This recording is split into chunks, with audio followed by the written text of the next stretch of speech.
FD fag here. Former hotshot. In a woods typo guy. Side note from Wiki. In the United States, an interagency hotshot crew, IHC, or simply hotshot crew, is an elite hand crew consisting of 20 to 22 wildland firefighters, with specific qualifications to take on leadership roles while providing extended attack on large fires across the nation. They meet and exceed the requirements of Type 1 firefighters in terms of their extensive training, high physical fitness standards, and ability to undertake difficult, dangerous, and stressful assignments. They often respond to large, high-priority fires and are trained and equipped to work in remote areas for extended periods of time with little logistical support. Interagency hotshot crews are the most highly trained, skilled, and experienced type of hand crews. 2009 summer. Out on exercise with our team. Fucking middle of nowhere, AK. It's ass. Doing standard hotshot junk and prepping for forest fires. I'm a human Smokey the Bear. Speaking of bears, goddamn there are a lot of bears. We've seen bears before, we're not even really worried about them anymore. Honestly, the bears might think we're one of them at this point. Standard SAFTA precautions are taken, we think little of it since most of us are pretty seasoned. Nighttime comes on day 3, and we can hear bears, somewhere out there, fighting. This isn't unusual, and it doesn't rightly bother us. But then something does. The cries of an injured bear fill the air in the wee hours of the morning, followed by a piercing howl. Not a wolf. Not a deer. Not a moose. No fucking idea what. Not the kind of gentleman to be shaken by the prospect of a cryptid in a woods, and also because we all, in the back of our minds I'm sure, assumed it was a moose, handed out, and foreman makes mention to the bears. If there's an injured bear out there we need to be careful, because that means there's an even larger bear, or highly aggressive bull moose out here too, and we do not want to fight that. The day goes as normal, wood cutting, trail marking, prep, so on and so forth. We hear the occasional howl from the bear which we know is somewhere in the area, but not anywhere we can determine. Lunch mess comes around and a crew of 4 doesn't return with no radio contact. Assignment was to head to a nearby river tributary and collect water samples for the Department of Fish and Game. Volunteer with another 3 to go find them, assume radio's just fucked up. Head down to river. On the way we distantly hear that same shout from the night before. It echoes through the woods, a high-pitched, positively monstrous call the likes of which I have never heard. It does. Indeed. Rattle us to the bone a bit. But being the stock of men who think with a measure of rationality, we still all firmly believe it to be a moose or a distorted call from another large animal. We reach the river mouth and spy the crew's gear and 2 of the crew. What are you fags doing? They're radio dead, sure as shit. Other 2 guys are just upstream a bit and come down, we help them pack and get moving on. As we pack up, one of them shouts out. Holy fuck, what's that? He points to a tree line some 200 meters opposite of us. Peeking from the tree line, just barely visible as a head, easily 2.5, 3 meters off the ground. All that's really certain is that this is a massive animal. We look on in bewilderment for a moment before it ducks back in the trees. I think that's our moose. Big fucker in it. RTB with crew in tow. Inform team we saw the moose on the opposite the river and it was huge. Team makes note and we advise stay clear of unnecessary activity by river bank, since the moose may be there looking for females to rut, even if it is just past the season. Back to work. Night comes and the familiar sounds of Mother Nature unleashing her great titans on one another fill the air. A storm rolls in around midnight and fills the air with the echoes of a deluge of rain, the kinds of which the Bible tells us swept away the old world. Rolling thunder filled the air, and we all learned a bit why the bombing campaign on North Vietnam was named such a thing, and we all were left to silently wonder if the USAF's B-52s could even hope to match how loud this storm was. But even through all that infernal howl filled the air, drowning out even the grandest of Mother Nature's symphonies. At one point in the night, the screams, which had slowly worked their way through the woods, came from what I would say was mere hundreds of meters from our camp, within visual distance surely. When the day began, the storm had not subsided, but the screams had. Our metal testes but not cracked. Our foreman was more inconvenienced with this than anything. "Look, that damn moose is bold. We're going to erect some barriers and we'll put down some repellent, keep it out of the camp. Today's job orders are standard affair, and we'll be coordinating with another Hotshot trail maintenance unit coming through today, hosting them this evening, and on their way they'll go. I'm assigned to the maintenance party, so we go to meet our brethren. The team meets up with us after a few short hours of work. Immediately notice they all look unsettled. What's up, boys? We found a set of bears about 3 clicks out. A set. Like 4. Dead. Mauled. Absolutely fucking destroyed. Radio foreman. Get permission to go look. Team and us get a move on. We reach an area with some natural rock covering, a good place for bears to live. What we see is nothing I have ever seen before. 4 bears, 3 adults and a single cub, over an area maybe 200 meters, all gored and mauled to death. A pair of trails leading away. The storm made mud of much of this area. One, a set of tracks headed to our camp, that of a small grizzly. The other, hooves. Large. Bigger than any moose print I have ever seen by an order of magnitude. A typical moose track is 13 to 18 centimeters in length. This is 22 to 24 centimeters easily. What's more is it's slightly more rounded, implying the animal has naturally more mass to it than a moose of a comparable size would. What the fuck is this thing?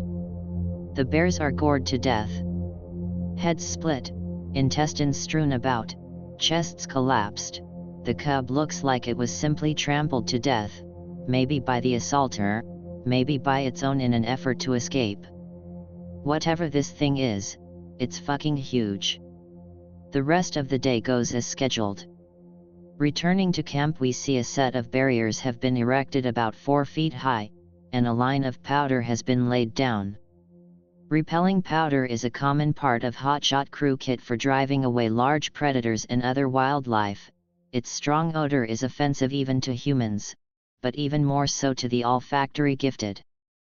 Night chow is hearty in large portions, more than normal. The night is clear and cool, and we spend time standing around mingling in our impromptu tent city. Just before lights out, the scream is heard in the distance. A panic wave sweeps through the other hotshots. It fucking followed us. What?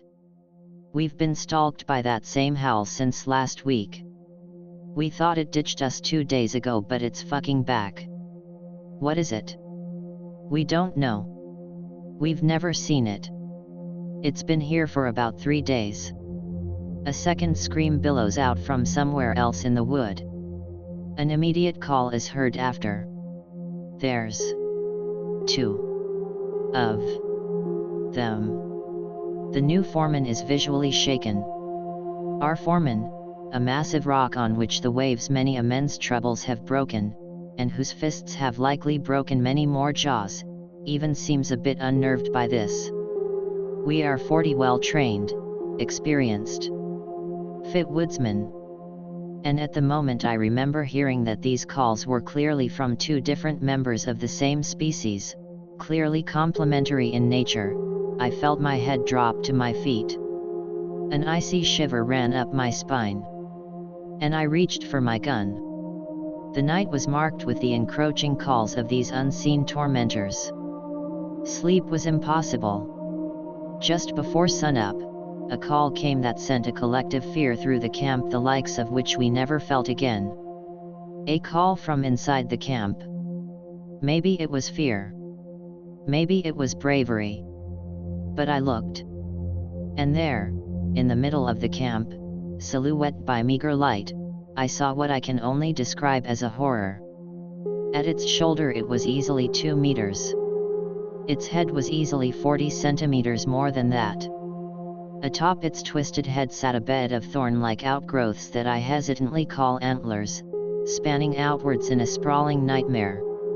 Jagged teeth puzzled its pale brown fire around its face as 4 massive legs carried it, seemingly effortlessly through the Rasputi saw with a gentle squish. Its soulless black eyes gleamed with ethereal bewilderment as it seemingly floated through the camp, its hot breath steaming from its elongated snout. The antlers were blackened and glistened with what I could only assume was blood. This was our bear slayer. This was our monster. It had never managed to develop to a point of full fear for me until these last few hours. I seldom had time to process that we could really be dealing with something that defied logic or reasonable explanation before the eldritch horror presented itself to me. I clutched the handle on my Smith & Wesson tightly. The 4.5-inch long, .50 caliber monster seemed much more monstrous when the prospect of defending myself against a bear was my worst-case scenario. But now I was contemplating employing 5 rounds of 400-grain .50 caliber bullets against what might as well have been a dinosaur. Others in my unit looked on, in what I can only describe as a feeling of abject horror and wonder, as the great being walked through our camp, swinging its massive horns side to side, stepped oh so casually over our barrier, and let out a proud yell, continuing in the direction of the other scream. The morning came soon after, but the screams did not stop for some time after. No work orders were handed out that day.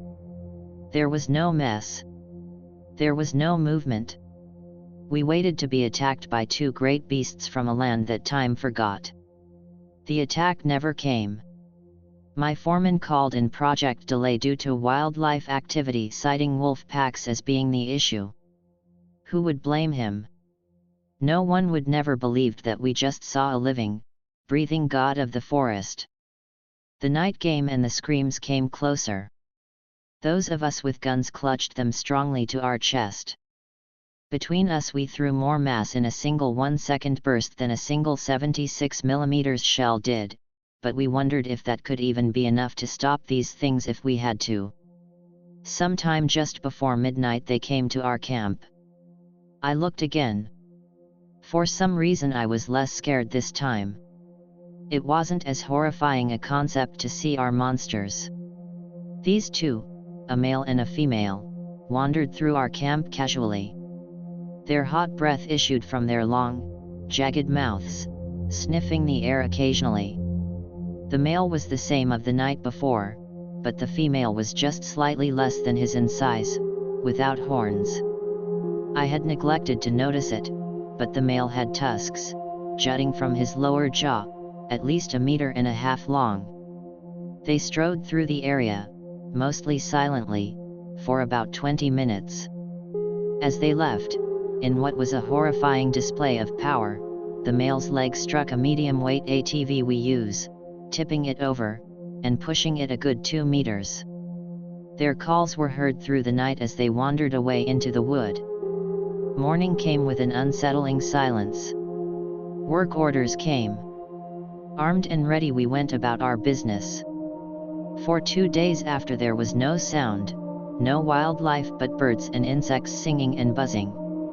Satisfied the great beings were gone, we got back to our job.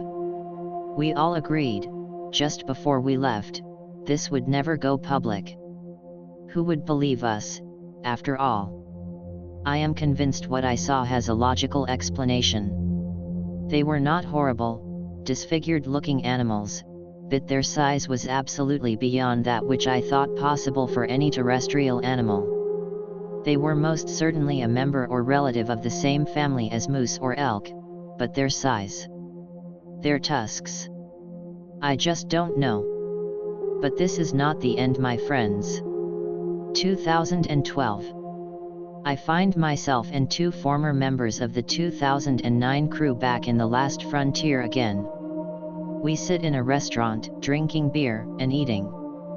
A trio of state rangers come in, half-dressed in uniform. We offer them a seat and drinks, perhaps for some interdepartmental intrigue. We drink ourselves to a fine buzz and begin talking about some of the oddities we encountered in our days. One of the other hotshots looks at us, nods, and starts a story. Summer of 2009. We exchange parts of the story and give equal accounts of what we saw. The rangers, mouth agape each of them, listen in abject enthrallment. After a few moments of silence, one speaks up. You saw one too. They've seen them. There's varying reports, sometimes they have 3 eyes, sometimes they have 1. Sometimes they talk, sometimes they imitate voices, sometimes they eat flesh, sometimes they just walk, and watch. But they always are huge. They always have tusks. And they always scream. The rangers have seen them, and one claims to have shot at one, with no effect. Hunters in the north have claimed to see them for decades, and locals claim them to be forest spirits for centuries. From Anchorage to Dead Horse, sightings of all sorts of these things come in. They aren't repressed, they aren't hidden, but those who do report them get the reports swept beneath the tide of a billion other less credible cryptic reports of seeing something out there. But these things, they're out there. Reminders of a bygone era, creatures from a time long past, surviving in the Alaskan and Canadian wilderness where men dare not venture. If you see one, you might be blessed, you might be cursed. But don't let them look you in the eye. Or they'll fucking kill you. That seems to be one thing that the myth lives consistent on.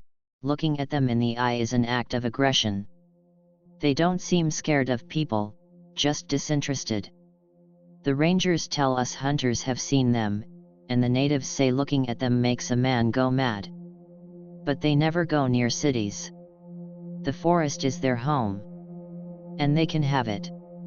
The closest real thing I have seen to it are the renderings of the Irish great elk, but even it is too small. I could understand how some think, if they see it, it's a very large moose.